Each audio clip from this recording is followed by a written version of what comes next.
ကြွားပြင်းတာဝါတော်ကြီးထဲမှာပေါ့လောလောလတ်လတ်ပျောက်ဆုံးသွားတဲ့မိန်းကလေးတယောက်ရဲ့ခြေရာခံရှာဖွေမှုတွေအတွက်ရွာသားတွေနဲ့ရဲရရှိတွေဟာလွန်းဆိုတဲ့မိန်းကလေးရဲ့အိမ်နားမှာစုဝေးနေကြပါတယ်။လွန်းတယောက်မနက်စောစောအိမ်အားထွက်သွားပြီးကလေးကပျောက်ဆုံးနေတာပါ။တက်တွေထွက်ဆိုချက်အရဆိုရင်သူမမနေ့မနက်ကလေးကစပိန်စီးပြီးတော့လေတော်တဲ့ဖခင်စီကိုနေ့လည်စာပို့ဖို့ထွက်သွားခဲ့တာလို့သိရပါတယ်။ရွာနဲ့ကမလန်မကမ်းမှရှိတဲ့လေတော်တဲ့ကနေထမင်းပို့ပြီးအပြန်မှာတော့အဲ့လမ်းတိုင်းပဲပြန်လာခဲ့ပေမဲ့ရွာထဲကိုပြန်ရောက်တာတော့ဘယ်သူမှမတွေ့လိုက်ရဘူးလို့ဆိုကြပါတယ်။ဒါနဲ့ရဲတွေကလွန်းသွားခဲ့တဲ့လမ်းကြောင်းတစ်လျှောက်ကိုလိုက်ရှာကြရင်းနဲ့ဝါတော်တဲ့အထိဆွဲသွင်းသွားတဲ့စပိန်ချီယာတွေကိုတွေ့ရှိခဲ့ကြပါတယ်။ဝါတော်နဲ့တဲ့ကိုလိုက်သွားရင်းနဲ့စပိန်ဘိန်းယာတွေပြောက်ကွယ်သွားတဲ့နေရာအရောက်မှာတော့မြေကြီးထဲမှာမြုပ်နှံထားတဲ့လက္ခဏာမျိုးကိုတွေ့လိုက်ရတယ်။လူတိုင်းကသတိထားပြီးတူးဖော်လိုက်တဲ့အခါမှာတော့တုံလုံးစရာမြင်ကွင်းကိုတွေ့လိုက်ရတယ်။လွန်းရဲ့ခန္ဓာကိုယ်အောက်ပိုင်းကပျောက်ဆုံးနေပြီးတော့အပေါ်ပိုင်းတစ်ခုတည်းကိုပဲမြင်မြုပ်ထားတယ်။သူမရဲ့နဖူးမှာလည်းနေရဲတဲ့အင်ကွက်လိုအဝတ်စားတစ်ခုကိုကတ်ထားတာကိုတွေ့ရတယ်။ဒါကရဲရဲဆက်ဆက်တက်ခဲ့တဲ့လူသက်သမားဝိညာဉ်တစ်ခုကိုနှိမ်နှင်းဖို့ပြုလုပ်ထားတဲ့အစီရင်တစ်ခုလို့ယူဆခဲ့ကြတယ်။ရွာသူရွာသားတွေကဒီလိုရက်ဆက်တဲ့လုပ်ရက်ကိုကျူးလွန်တဲ့လူသက်သမားဘယ်သူလဲ။ပျောက်သွားတဲ့ခန္ဓာကိုယ်အောက်ပိုင်းရောဘယ်ရောက်သွားတာလဲဆိုပြီးတော့အမျိုးမျိုးပြောဆိုကြတယ်။တချို့ကအောက်လန်းပညာနဲ့ပတ်သက်မယ်လို့တန်တရားရှိကြပြီးတော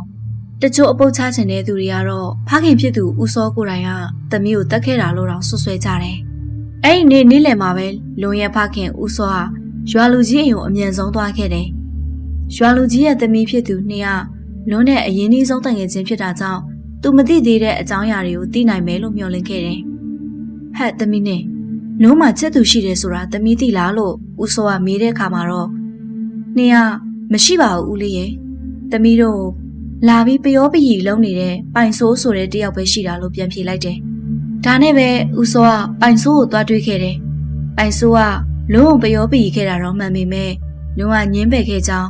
ဒါပေမဲ့သူမနာလို့မမုန်းထားဘူး။နားလည်းပေးပြီးစောင့်နေတာဖြစ်ကြောင်းအခုလဲသူကိုယ်တိုင်လူရုပ်မအောင်ရှာဖွေပေးချင်ကြောင်းဖွင့်ပြောပါတယ်။ဒါပေမဲ့ဦးစောကပိုင်ဆိုးကိုမတင်ကားတဲ့စိတ်ကမပြေနိုင်ပဲလွန်ပြောက်တဲ့နေ့က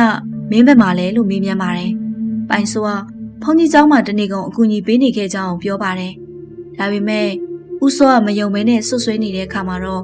ဖုန်ကြီးเจ้าကဆရာတော်ကိုယ်တိုင်ကပိုင်ဆိုးကတနေ့ကုန်သူ့နားမှာပဲရှိခဲ့ကြောင်းသက်သေခံပေးခဲ့ပါတယ်။လွန်သိဆုံးပြီး3ရက်မြောက်တဲ့တညမှာတော့ရွာလူကြီးကလေတော်ရကနေမော်တော်ဆိုင်ငယ်နဲ့အပြန်လူသက်မှုဖြစ်ခဲ့တဲ့ဝါတော်ဘီနာလမ်းမပေါ်မောင်းလာခဲ့ပါတယ်။လေတွေကထူးထူးခြားခြားအေးဆက်နေပြီးတော့စက်သိန်းတွေထလာပါတယ်။အဲ့ဒီအခိုက်အတန့်မှာပဲသူကဝချမ်းနေကြိုးကြည့်တဲ့အတန်ကိုရုတ်တရက်ကြားလိုက်ရလို့လမ်းဘေးကိုလှည့်ကြည့်လိုက်တဲ့အခါမှာတော့တကယ်ကိုကြောက်စရာမြင်ကွင်းကိုတွေ့လိုက်ရပါတယ်။ခါအောက်ပိုင်းမရှိဘဲနဲ့ခန္ဓာကိုယ်အပေါ်ပိုင်းတစ်ဝက်တည်းသာရှိနေတဲ့လွန်ရဲ့ဝိညာဉ်ကသူ့ရဲ့လက်တွေကိုသုံးပြီးတော့မြေပြင်ပေါ်မှာကုတ်ဖက်နေနေတဲ့ဆိုင်ကယ်ကိုအမိလိုက်နေတာကိုမြင်လိုက်ရတယ်။ရွာလူကြီးကအသက်ကုန်လို့မတက်အမြန်ဆုံးမောင်းပြေးခဲ့ပေမဲ့တရေကနောက်ကနေကတ်လိုက်ပြီးတော့သူမရဲ့ကြောက်စရာအော်ဟစ်တန်တွေကပတ်ဝန်းကျင်တစ်ခုလုံးလွှမ်းခြုံနေခဲ့ပါတယ်။အဲ့ဒီညမှာပဲရွာလူကြီးတွေမကပဲနဲ့ရွာတစ်ခုလုံးကတဝက်တည်းသောလွန်ရဲ့ဝိညာဉ်ကလက်တွေနဲ့ကုတ်ချစ်ပြီးတော့လမ်းပေါ်လျှောက်သွားနေတာကိုအတန်တွေကြားခဲ့ရပါတယ်။ခွေးတွေကလည်းအကျယ်ကြီးဟောင်ကြဥကြပါတယ်။လွန်ရဲ့ဖခင်ဦးစောကပြတင်းမောင်းကနေသူ့သမီးရဲ့ဝိညာဉ်ကိုကြည့်ပြီးတော့မျက်ရည်ကျခဲ့ရတယ်။သမီးရဲ့ဒီလိုရွာသားတွေကိုလာမချောက်ပါနဲ့တော့သမီးကိုနာကျင်အောင်လုပ်ခဲ့တဲ့သူကသွားချောက်ပါအဖေလည်းသူ့ကိုဆွဲပြီးအပြစ်ပေးခံရအောင်ကူညီပါမယ်ဆိုပြီးတော့ဦးစောကဂတိပေးခဲ့ပါတယ်။နောက်တနေ့မနက်မှာတော့လွန်ရဲ့တရေချောက်တဲ့တည်င်းကတရွာလုံးကိုပြောစရာဖြစ်နေခဲ့ပါတယ်။ပိုင်ဆိုးကလွန်အတွက်စိတ်မကောင်းဖြစ်ပြီးတော့သူချစ်ခဲ့ရသူအေချန်တဲ့ဘဝကိုရောက်စေဖို့အတွက်လူသက်သမားကိုအမြန်ဆုံးရှောက်ဖွေချင်နေခဲ့ပါတယ်။သူကလွန်အိမ်သားရွာသားတွေကိုစုံစမ်းတဲ့အခါမှာတော့ရွာသားအများစုကထူးခြားတာမတွေ့ရဘူးလို့ဆိုကြပေမဲ့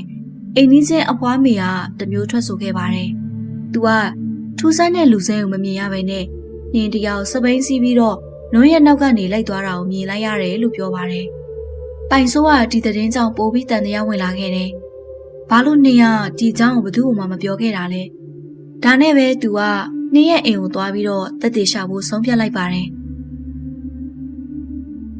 အိမ်ကိုရောက်သွားတော့တကားကိုချိုးပြတ်တာပြီးလူမရှိတယ်လို့ဖြစ်နေတာကြောင့်ပိုင်ဆိုးကအိမ်နောက်ဘေးကိုရှောက်သွားရင်ပြစ်စီးထားတဲ့အခန်းလေးတစ်ခုကိုတွေ့ခဲ့တယ်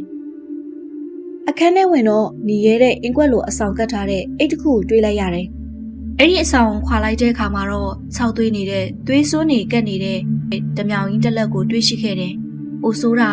အဲ့ဒီအင်ကွက်ကလွန်းရဲ့နဖူးမှာကတ်ထားတဲ့အင်ကွက်မျိုးနဲ့တူနေတာကိုတွေးလိုက်ရတဲ့အခါမှာတော့ပိုင်ဆိုးရဲ့နှလုံးခုန်တွေကရက်တက်မတက်ဖြစ်သွားခဲ့တယ်။ "तू ကဒီကိစ္စကိုလွန်းရဲ့ဖခင်ဦးစောကိုရှင်းပြပြီးတက်သေးတွေစုဆောင်ပြီးတော့ရဲကိုအကြောင်းကြားဖို့လုပ်ခဲ့တယ်။သူတို့နှစ်ရက်အိမ်ရှိကိုရောက်တော့ရွာလူကြီးကတကားဝမှာပိတ်ရက်ပြီးဘယ်သူမှဝင်လို့မရဘူး။ငါသမီးကလူကိုမတက်ဘူးလို့អော်ပါတယ်။ပိုင်ဆိုးကပြစ်မရှိရင်ပေးဝင်ရရမယ်။ခင်ဗျားဘာကိုဖုံးကွယ်နေတာလဲပြောပြီးတော့အတင်းဝင်ဖို့လုပ်နေတော့မှပဲနေရအိမ်ထဲကနေထွက်လာပြီးဖခင်ကိုတားမြစ်ပါတယ်။ပြီးတော့ "तू ကမြေပြင်ပေါ်မှာလဲကျပြီးတော့ငွေကြွေးရင်းနဲ့ကျမလုံးကိုတက်ခဲ့တာပါလို့ဝန်ခံခဲ့ပါတယ်။ပိုင်ဆိုးကလွန်းပေါ်ပို့ပြီးတော့စိတ်ဝင်စားမှုရှိတာကြောင့်နေရမနာလိုဖြစ်ပြီးအဲ့ဒီနေရလွန်းအိမ်ပြန်ခံဒီမှာလှုပ်ဝက်စွာလိုက်သွားပြီးတော့အရင်နှီးဆုံးတန်ငယ်ချင်းကိုတပ်ပစ်ခဲ့တာဖြစ်ပါတယ်။ညနေပိုင်းမှာရွာသားတွေကနင်းတယောက်တည်းဒီလိုလုပ်လို့မဖြစ်နိုင်ဘူးလို့ယူဆပြီးတော့ဆက်လက်စစ်ဆေးမေးမြန်းတဲ့အခါမှာတော့ရွာလူကြီးဖြစ်သူနှင်းရဲ့ဖခင်ကိုယ်တိုင်က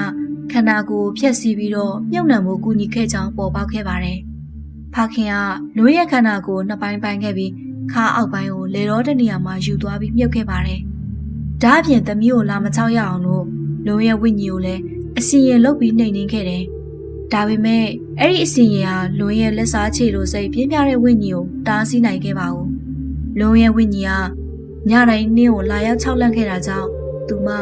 ပုံမှန်ဘဝကိုမနေနိုင်တော့တဲ့အဆုံးမှာ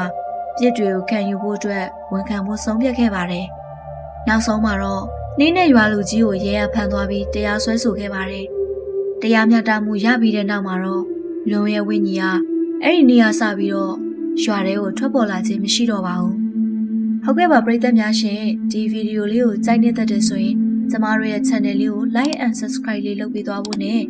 ဘေးနားမှာရှိတဲ့ notification bell လေးကိုနှိပ်ပေးခဲ့ဖို့လည်းတောင်းဆိုချင်ပါတယ်။ဟုတ်ကဲ့ပါကြည့်ရှုအားပေးကြတဲ့ပရိသတ်များအားလုံးကျေးဇူးအထူးပဲတင်ရှိပါတယ်ရှင်။